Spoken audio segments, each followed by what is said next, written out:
Thank you very much. Nice to be with you all. Good evening. Before providing today's update on the China virus, I want to address the violence, looting, and rioting taking place in the Democrat-controlled cities of New York, Portland, Chicago, and Seattle. The mayors and governors of these states and cities have an absolute duty to use all resources necessary to end the violence and all of the injury and death. New York City has an army of great police. I know them very well. And the law enforcement and the New York's finest are as good as it gets, and they should be allowed to do their job. If they do their job, if they're allowed to do their job, the New York City problem will be solved, and be solved quickly. They do it well. The mayor, Bill de Blasio, should immediately hire back all of the police who were fired without justification. They were fired. I guess that's part of defund the police by the Democrats. They should hire New York City's finest back. You have some incredible policemen doing specific jobs that nobody else can do, actually, when it comes to terrorism and other things.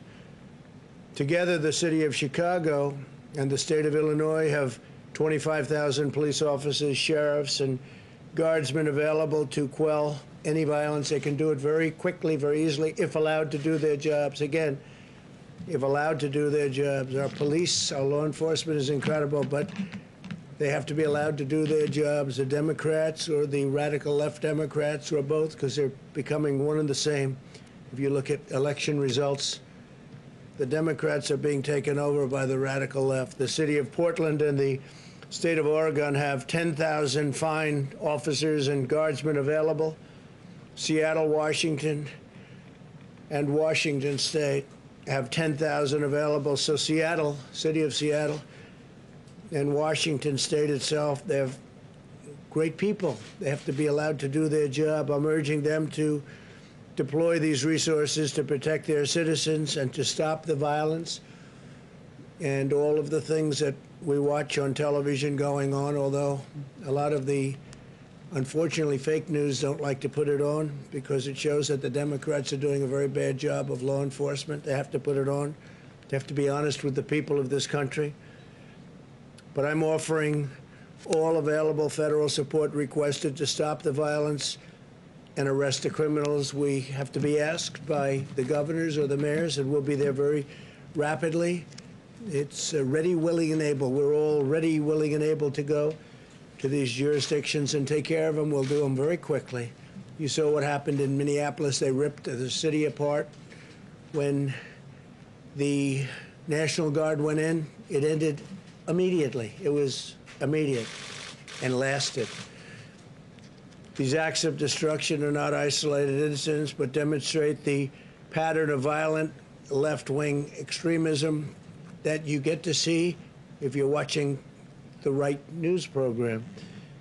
Under any rational definition, the arson attack on the police precinct in Portland would be considered an act of left-wing domestic terrorism. They really are anarchists. These are left-wing anarchists. They are anarchists, and I'm directing the Department of Justice to stop these anarchists, immediately to stop them, and to work with the city and the state to get the job done. Local authorities have to investigate and prosecute all of these crimes immediately. We'll work with you. And the local authorities know who they are. They know where they come from. They know a lot about them. They ought to get their act together and get it done, and we're ready to help. If you need that help, you shouldn't need that help, actually. You should be able to do it yourselves and get it done very well. Again, you have excellent police and law enforcement, but you have to let them do their job. What you're seeing in Portland, Seattle, New York, Chicago is really the Democrat roadmap for America. They want every city in America to resemble Portland in a form. They want to pass federal legislation gutting and hamstringing every police department in America. They want to get rid of your Second Amendment. They want to end cash bail, close prisons, defund police departments, or at least largely defund. You see that with New York, $1 billion they took out of their police department, and crime has gone through the roof. And appoint far-left prosecutors who side with the criminals and target law-abiding citizens.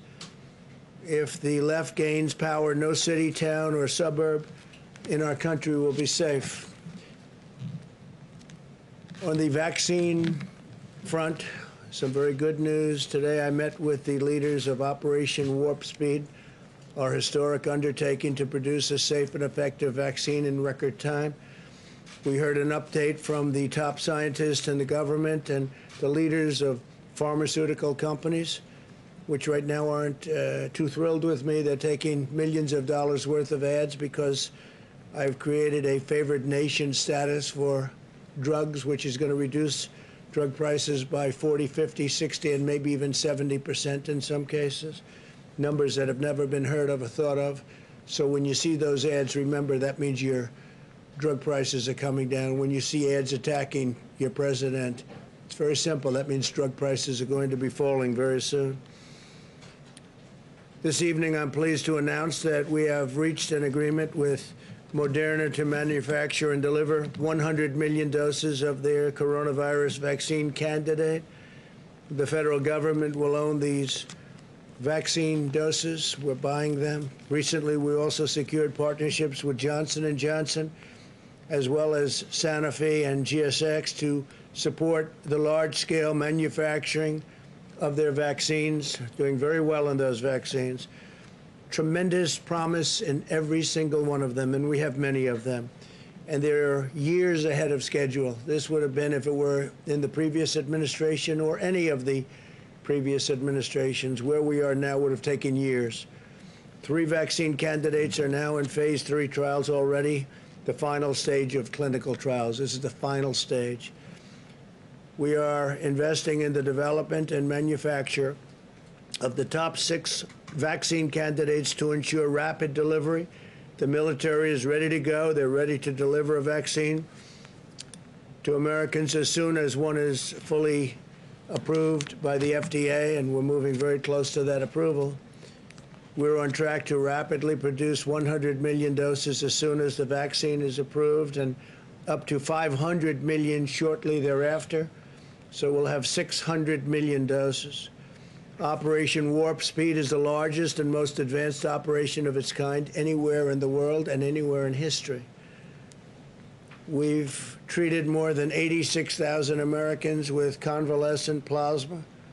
A recent Mayo Clinic study found that this treatment may produce results which are incredible. We look to a reduction and reduced mortality rate by 50%.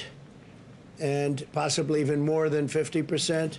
I urge Americans who have recovered from the virus to go to coronavirus.gov and sign up and donate. We would really appreciate that because it's been very successful, unbelievably successful, and we would love you to go and donate. As we continue to confront the global pandemic, the United States economy is rebounding with strength like nobody thought possible. You've seen the numbers. You see what's going on yesterday, today, and tomorrow, in my opinion. We're very poised for a great third quarter and very poised for some great stock market numbers and 401k numbers and everything else. Today, the Dow Jones passed 28,000 points for the first time, more than a 50% surge since just March. So we've increased by 50% more than since just March. It has gained approximately 9,500 points that same period, March, and has recovered nearly all of its value since the virus struck our nation. Think of that. America's economy is incredible, and its economic recovery is outpacing our peer nations. Last quarter, the European Union's GDP decline was nearly 40% worse than the United States. So it's 40% worse than the United States. We've built such a strong base that we're able to do things and sustain better than anybody in the world by far. France's GDP decline was nearly 80% worse than ours, and Spain experienced an economic contraction twice as severe as the United States. Nationwide, we continue to see improvements in our fight against the pandemic, very substantial improvements. Since last week, 87% of the counties in the United States report declining cases. Think of that, 87% of the counties in the United States, they reported declining cases. Mortality has declined by 7%, and hospitalizations are declining rapidly. States that were primary hotspots, such as Florida, Texas, and Arizona, have reduced cases by nearly 25%. But all Americans must remain vigilant, practice good hygiene, socially distance, wear a mask whenever possible. Whenever you are getting too close to people, wear a mask and protect the elderly. Always protect the elderly. Since the end of July, the 7-day average for cases in the United States has fallen by nearly 20%, but the virus continues to increase in nations across the globe. Last week, France and Germany both recorded their highest daily number of new cases in 3 months. Not that I want to bring that up, but might as well explain it to the media. The 7-day case average for Germany has increased by 62% since last week, unfortunately, and that is truly unfortunate. It's increased 82% in France, 113% in Spain, and 30% in the United Kingdom. Those are big increases. Cases are also rapidly increasing in the Netherlands, Sweden, Belgium, Switzerland, Slovakia, Estonia, and other European countries. And in our country, they're going down. We will be seeing that even more rapidly as time goes by, short time. Even though America has the largest at-risk population, including 1.5 million residents of nursing homes, about 5 times that of other European countries, Europe has experienced a nearly 40% higher excess mortality rate than the United States. We also have fewer deaths per capita, excluding the disastrous deaths from the New York tri-state area, which had a very, very hard time, and did better than our peer nations of Western Europe, thanks to our excellent and highly advanced medical care and skill, something that the news doesn't tell you. They don't tell you that. They don't like to tell you that. The United States has now conducted more than 66 million tests, far more than any other nation in the world. India, which has a population of 1.5 billion people, has done 24 million. So we're at 66 million. And think of it, India's at 24 million, and India is second. The entire region of Latin America, comprising 33 countries, has conducted 25 million tests, yet Latin America has more confirmed cases by far than the United States. As we safely restore our great economy and reopen our schools, and hopefully we can watch colleges play football. We want to get football in colleges. These are young, strong people. They won't have a big problem with the China virus. So we want to see college football start, and hopefully a lot of great people are going to be out there. They're going to be out there playing football, and they'll be able to fight it off, and hopefully it won't bother them one bit. Most of them will never get it, statistically. But we know we'll see more cases at some point, and we will eventually develop sufficient immunity in addition to everything else that we're doing. So college football, get out there and play football. People want to see it. And stand for your American flag, stand for your national anthem, because people are not happy when that doesn't happen. You look at the NBA and what's happening with the NBA and their poor ratings. I don't know. Can't imagine why, but they didn't stand. They didn't show respect to our flag. They didn't show respect to our national anthem. And maybe that's having an impact, but just not good. The NFL had its problems 2 years ago when that happened. They went way down in their ratings and their fans. and they struggled back, and now all of a sudden they're putting themselves in the same position. So stand for your flag and stand for the national anthem, and I think you're going to do fantastically well. Because a lot of people aren't going to watch if you don't. I'm one of them. That's why our strategy and attention are focused on preventing the cases that are most likely to require discussing the opening of schools, hospitalization, or produce any death. We have to maintain vigilance over our elderly population. We've learned that, I think, more than any single event, Scott. We have to be very vigilant all over, but we have to really protect our elderly population, and especially our elderly population that has problems with heart, lung, any form of sickness, diabetes in particular. And we are at the same time in very good shape with respect to hospital room and hospital overcrowding. We're in great shape. On the nursing home front, protecting our nursing home residents is a critical focus of our strategy. HHS recently announced that they will use the Provider Relief Fund to deliver an additional $5 billion to further protect nursing homes and long-term care facilities as they continue to combat the China virus. We have delivered over 1,800 rapid point-of-care testing devices to nursing homes, and we are in the process of delivering these devices to all 15,000 Medicare and Medicaid certified nursing homes by the end of September. So they're going to have very, very rapid tests. They won't have to wait around 2 or 3 days or 4 days, and that number has come down very substantially compared to what it was when you send it to the labs. You get very accurate tests, but it takes a period of time to send it, to check it, and then to send it back. But we are now at a position where we're sending very, very rapid tests, 5 minutes to 15 minutes. We will care for America's seniors as we develop the vaccine and therapeutics are coming along very, very well. We think we have some great answers on therapeutics, and you'll be hearing about them in the very near future. I'm very much into the world of therapeutics, where you go into the hospital and you give a shot, or you do what you have to do with it, perhaps transfusion. It's combinations of what you can do, and people get better. I like that very much. I like that very, very much. And that could even proceed in its successful in getting it. That will, I think, probably even precede vaccines. But therapeutically, we're doing very, very well. A lot of people are going to be very happy when they see some of the numbers that I'm seeing and some of the results. So tremendous things are happening on the vaccine front and the therapeutic front. And our country should be very proud of itself. We're going to get it delivered very rapidly as soon as it comes out.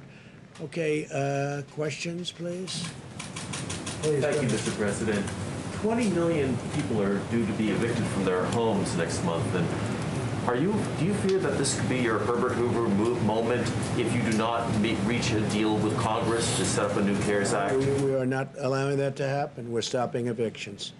We are stopping evictions. We're not going to let that happen. And also, we're not going to evict people. We're not going to let people. The Democrats, maybe they don't care, but I care. And we signed an executive executive order. You know that, right? And we are not letting people be evicted. It was a suggestion. Thank you, President Trump. If I could have two questions, I'd like to ask you one about Senator Harris's record, and then a different one about FISA abuse. Sure. So regarding Senator Harris's record, you had a pretty quick response to that. You had an ad out that said that she was a phony, and I wanted to drill down. She was a what? A phony. And I wanted to ask about a specific example that a lot of people thought was a phony moment.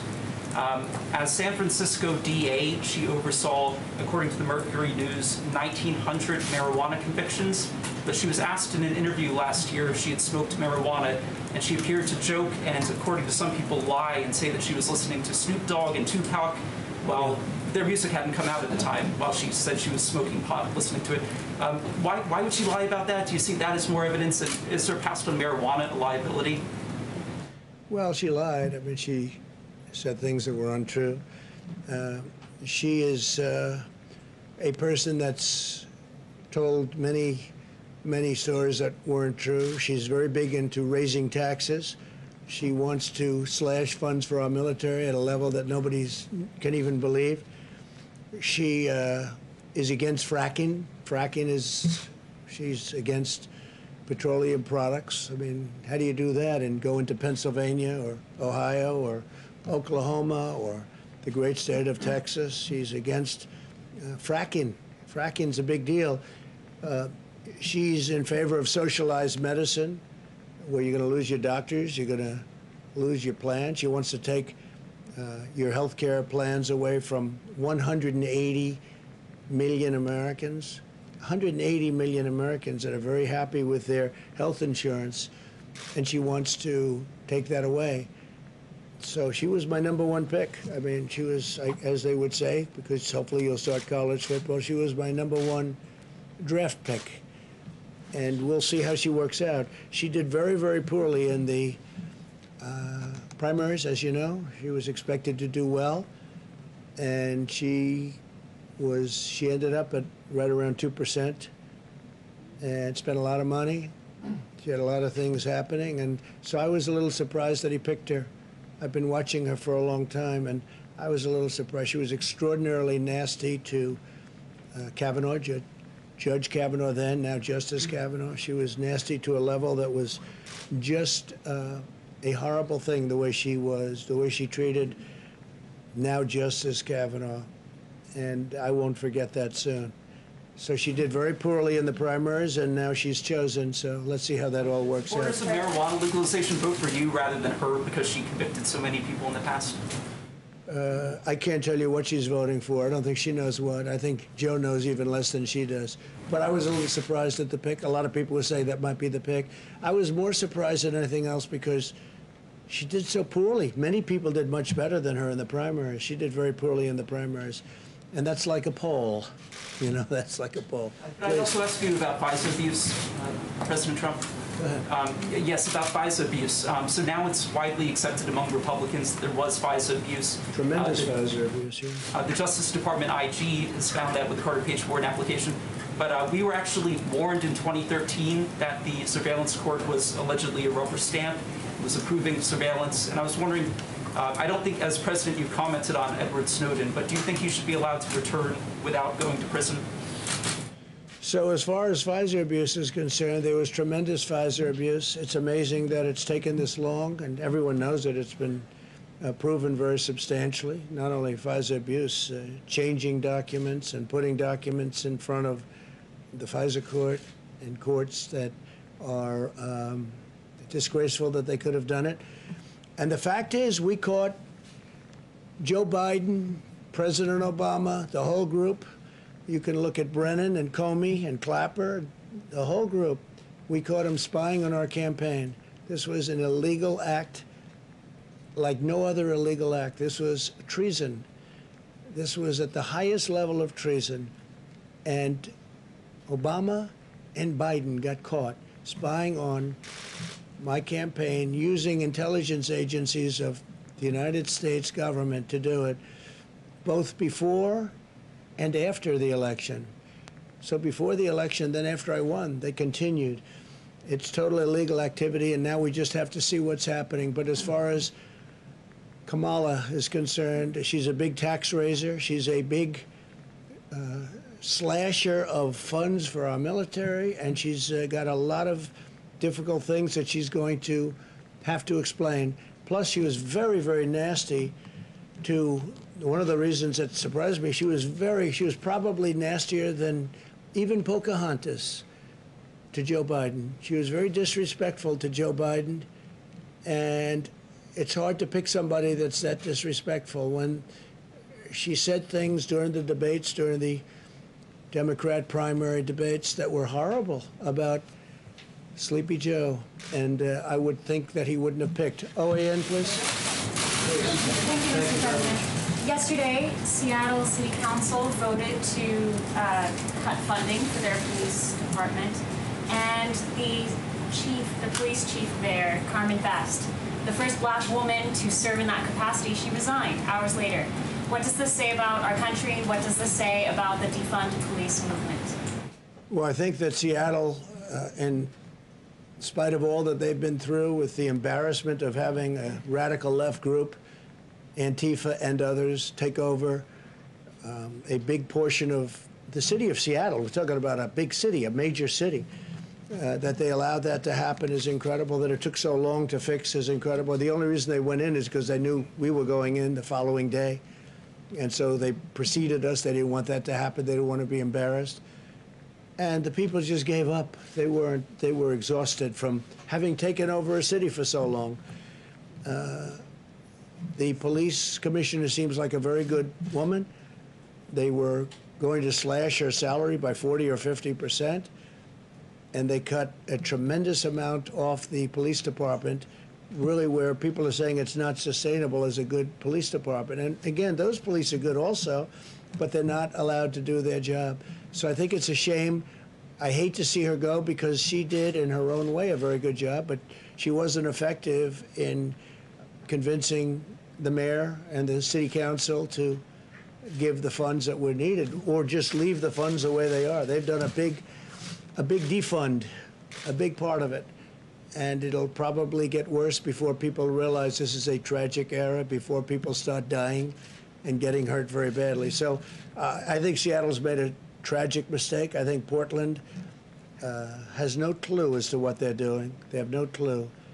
And hopefully they'll be asking for help because we can solve their problem very, very quickly. Yeah, go ahead. Thank you, sir. Mr. President, two quick questions. One on Senator Harris. Very simply, is she going to help former Vice President Biden's chances in November, or is she not hurt? Well, I like Vice President Mike Pence much better. He is solid as a rock. He's been a fantastic vice president. He's done everything you can do. He's respected by every religious group. Whether it's evangelical, whether it's any other group, they respect Mike Pence. He's been a great vice president, and I will take him over Kamala and the horrible way she, again, treated Justice Kavanaugh. That was a horrible event. I thought it was terrible for her. I thought it was terrible for our nation. I thought she was the meanest, the most horrible, most disrespectful of anybody in the U.S. Senate. She's also known, from what I understand, as being just about the most liberal person in the U.S. Senate. And I would have thought that Biden would have tried to stay away from that a little bit, because with what they're doing with open borders and sanctuary cities, where they're trying to protect sanctuary cities, which is also protecting large number of criminals, with all of the things that they're doing, Second Amendment, they want to take away your Second Amendment or modify it to a point where it's essentially no longer the Second Amendment. I would have thought he would have gone a different way. Thank you very much, everybody.